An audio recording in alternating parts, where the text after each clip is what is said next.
Jack is on his way to Margaret's house party. He is phoning her for directions. First, you'll have some time to look at questions 1 to 5.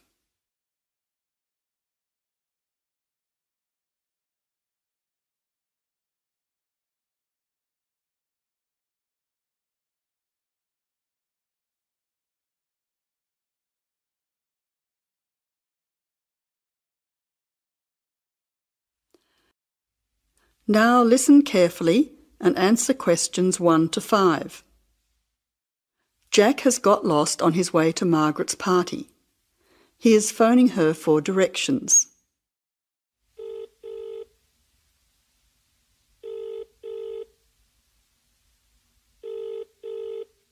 Hello, is that Margaret? Yes, who's speaking? Margaret, it's Jack. I think I'm lost. I can't see a signpost and... Jack, so where are you now? Well, I'm a bit confused about the directions, but I'm at a T-junction. What can you see around you? I can see a pub on the corner. Can you see the name of the pub? Wait a minute, let me see. It's hard to see in the dark. Yes, I can read it now. It's called the Lion's Head. Oh, the Lion's Head. Okay, well then you're not too far away. Go straight ahead through the traffic lights to the next T-junction. Sorry, I didn't hear you. What did you say? I said just go through to the next T-junction. Okay. Now what? Well, there's a park in front of you and a large 2-storey building on the corner. Yes, I can see them. Okay, so now turn left. Hang on, you're coming up the street, so you'll have to turn right. Okay, got it. What's the name of your street?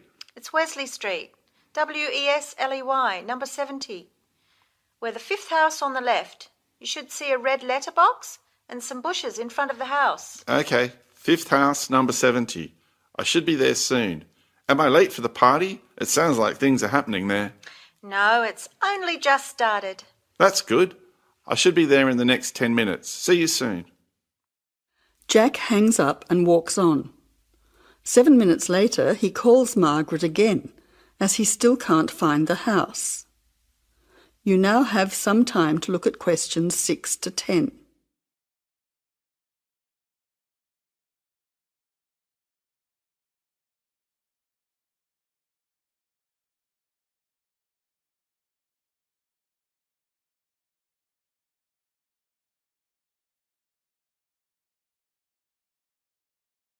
As you listen, answer questions 6 to 10.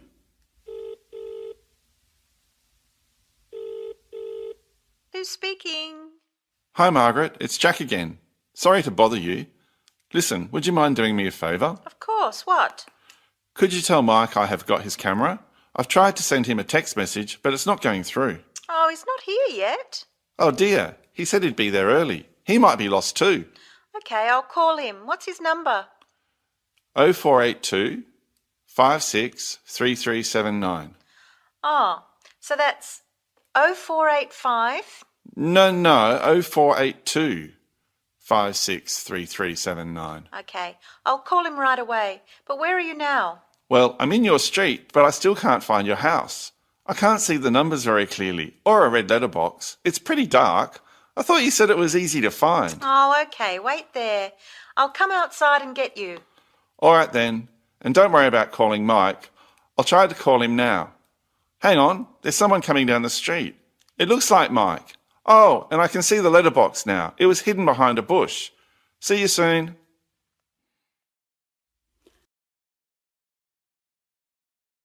That is the end of part 1. You now have half a minute to check your answers.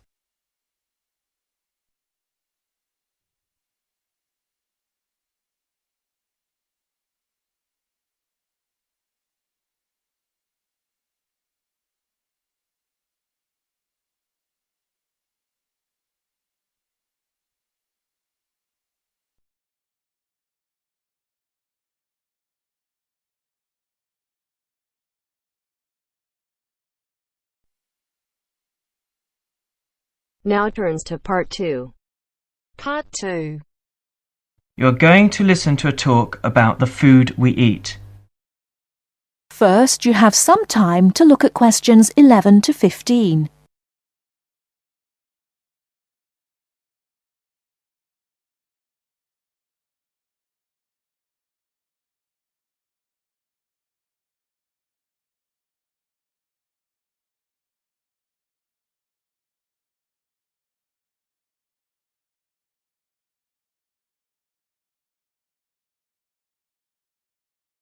Now, listen carefully and answer questions 11 to 15.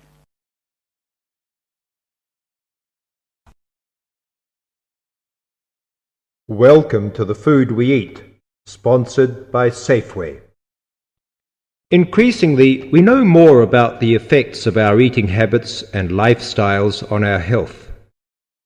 While new information can change old ideas, the news stories can often be confusing. At Safeway, we try to help customers not only in the range and types of food offered, but also by providing up-to-date, reliable information in areas we know are of interest and which relate to the diet we eat. Today, we are going to talk about sugar. Recently, doctors have been advising us to eat less sugar.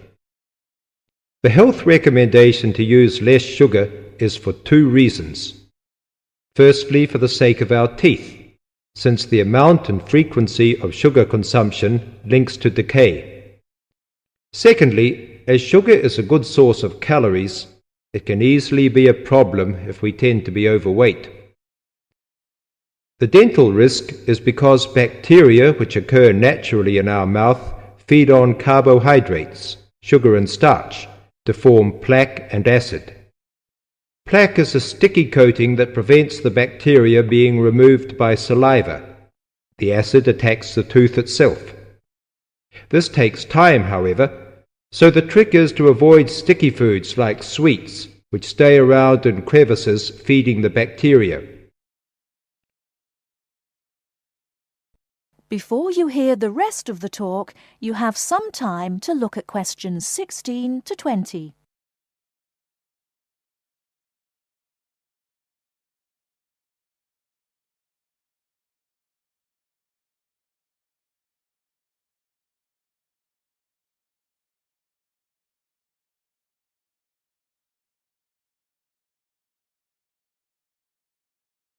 Now listen and answer questions 16 to 20. Regular brushing, preferably with a fluoride toothpaste, helps remove particles and resist acid. The worst thing you can do is nibble sweet things between meals. It puts your teeth under constant attack. A sweet tooth develops gradually, and you might be surprised at how you can steadily unlearn the taste, taking in fewer calories and saving your teeth. Here's some ways. A. Gradually cut down the sugar in tea and coffee till you can stop altogether or switch to sweeteners. B. Choose snacks with a lower sugar content. Fresh fruit, raw vegetables, crackers, milk or low-fat natural yogurt. Remember, some fruits like raisins have lots of sugar. C. Look for reduced sugar alternatives. There are more and more around, from diet drinks to yogurts, even jams and sauces. D. Try gradually to cut back on the sugar you use in cooking, especially in baking. That is the end of part 2. You now have half a minute to check your answers.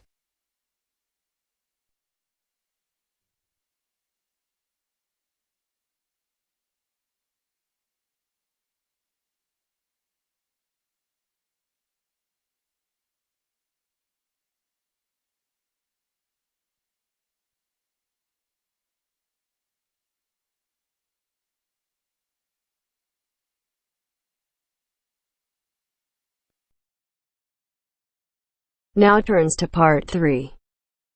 Part 3. First, you have some time to look at questions 21 to 25.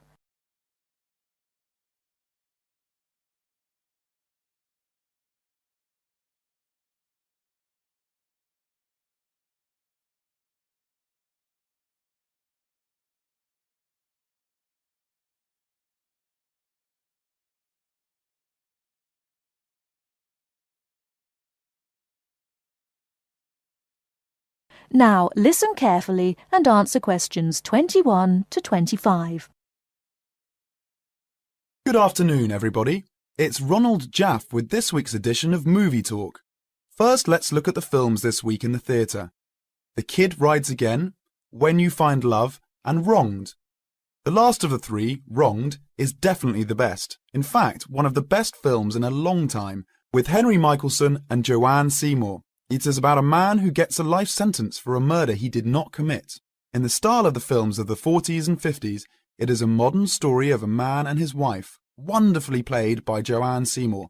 They fight to make people believe Thompson is the wrong man and not the killer. The strength of their love is wonderful even after Thompson has been in prison for 15 years. Of course, I won't tell you what happens after Thompson's 15th year in prison. That would ruin the story. But if you see no other film, you should see this one. The story may be old, but the acting is great, and it will hold your attention from beginning to end. Unfortunately, I can't say the same for When You Find Love. Just another silly story about how boy meets girl, boy loses girl, boy gets girl again, and they live happily ever after. Before you hear the rest of the talk, you have some time to look at questions 26 to 30.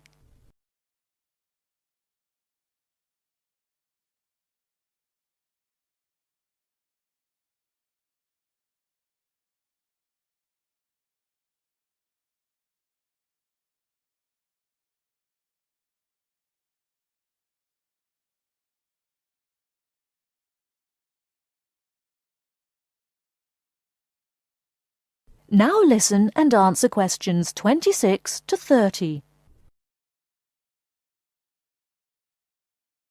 Hollywood ever get tired of such stupid films? Yet, on a New England college campus, the star of the movie, Tommy Seal, is a freshman. He meets the 2 years older Stephanie Fall, played by Sally Evans. In real life, she must be at least 30, not 20. Well, Billy, our hero, has had a hard time with Stephanie. After all, he is so much younger. But they fall in love in about a minute, as long as it takes to take a picture with a Polaroid, and they are both so happy, in true paradise, until Buck, the star football player, played by Ronco Starr, the only good acting in the film, steals Stephanie away from the poor Billy. He is, after all, a senior and football star, and the rest of the film is about, naturally, how Billy gets Stephanie back, making her remember their love. He shows her that he, not Buck, is the man for her. Well, if you can stand a stupid story and bad acting, then take your 8-year-old child to see When You Find Love. Anyone older will leave the theatre before the movie ends. And finally, The Kid Rides Again, a western about a young cowboy, Kit Barnes, who stops the bad guys, the robbers, the killers, and plain old bullies and helps the good guys. Kit is fast with a gun and never once in this cowboy. Kit is the cowboy who never stays in one place for a very long time, who leads a lonely but very free life. Nothing new on the storyline, but a good classic-style western with good acting. Peter Sells as Kit catches just the right mood. He's an excellent and natural cowboy. There are beautiful scenes of the open country in the West and enough action to hold your interest. A good cowboy film for those who, like me, always enjoy seeing the Old West. And now, before we go on with the news from Hollywood, a word from our sponsor.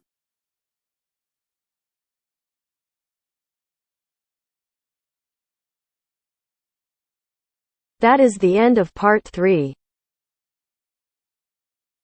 You now have half a minute to check your answers.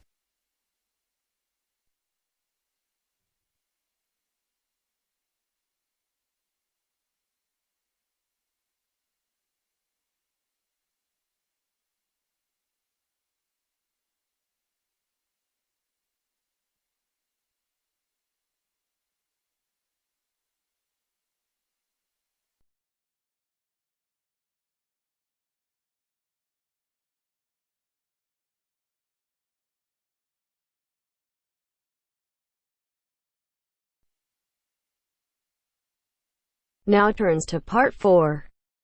Part 4. You'll hear a lecture about Iron Age in Britain. First, you have some time to look at questions 31 to 40.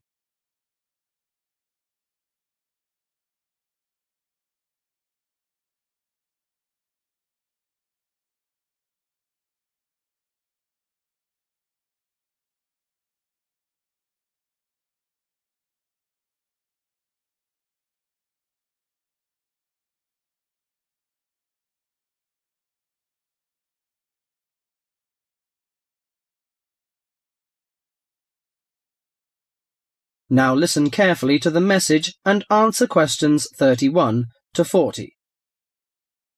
Good morning, ladies and gentlemen. Today I'm going to introduce to you a special age in Britain, the Iron Age. People at that time, you may be surprised to hear that, seem close to the men and women of today, because archaeologists discovered that they tried to vary their diet, improve their homes, and follow fashions. The period known as the Iron Age lasted in Britain for about 800 years, from 750 BC to 43 AD. There had been several dramatic changes by the end of the Iron Age, including coinage, wheel-thrown pottery, etc. People had started to live in larger and more settled communities. Furthermore, because of the differences in climate and geography, someone living in Yorkshire or Ireland would have eaten different food, worn different clothing, and lived in different housing conditions from someone living in southern Britain. Caesar commented that Britain was a land of small farms, and this has been proven by the archaeological evidence. Since Iron Age society was primarily agricultural, it is safe to presume that the daily routine would have revolved around the maintenance of the crops and livestock.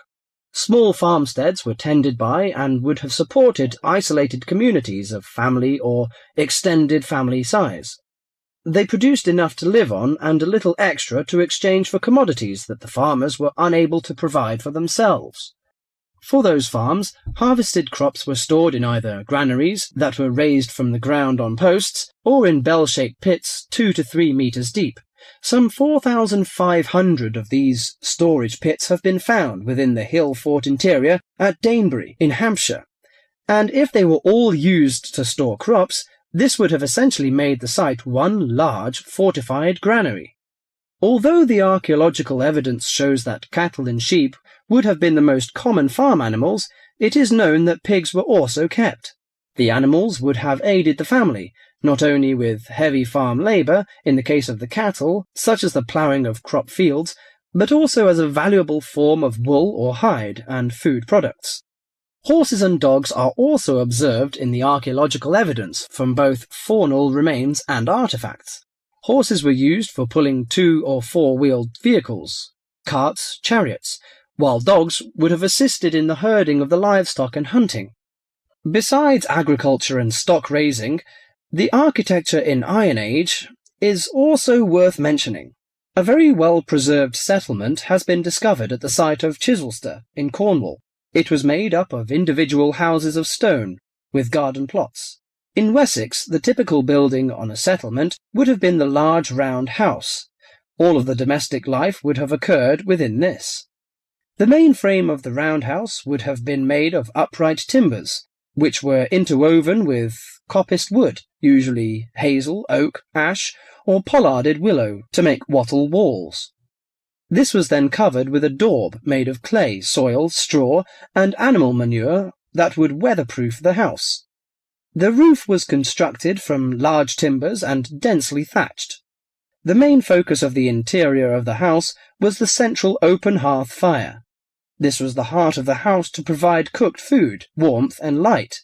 Because its importance within the domestic sphere, the fire would have been maintained 24 hours a day. Beside the fire may have stood a pair of fire dogs, such as those found at Baldock in Herefordshire, or suspended above it a bronze cauldron held up by a tripod and attached with an adjustable chain. The ordinary basic cooking pots would have been made by hand, from the local clay, and came in varying rounded shapes, occasionally with simple incised decorations. As for eating, bread would have been an important part of any meal, and was made from wheat and barley. The dough would have then been baked in a simple clay-domed oven, of which evidence has been found in Iron Age houses. The barley and rye could also have been made into a kind of porridge. In addition to this, the grain was also fermented to make beer, and the surface foam that formed was scraped off and used in the bread-making process. The interior of the house was an ideal place for the drying and preservation of food. Smoke and heat from the constant fire would have smoked meat and fish, and would have dried herbs and other plants perfectly. Salt was another means of preserving meat for the cold winter months, but this was a commodity that could not be made at a typical settlement. Well, you can see that Iron Age people lived a decent life, didn't they? I'm going to introduce their culture and leisure time next time. Thank you. That is the end of part 4. You now have half a minute to check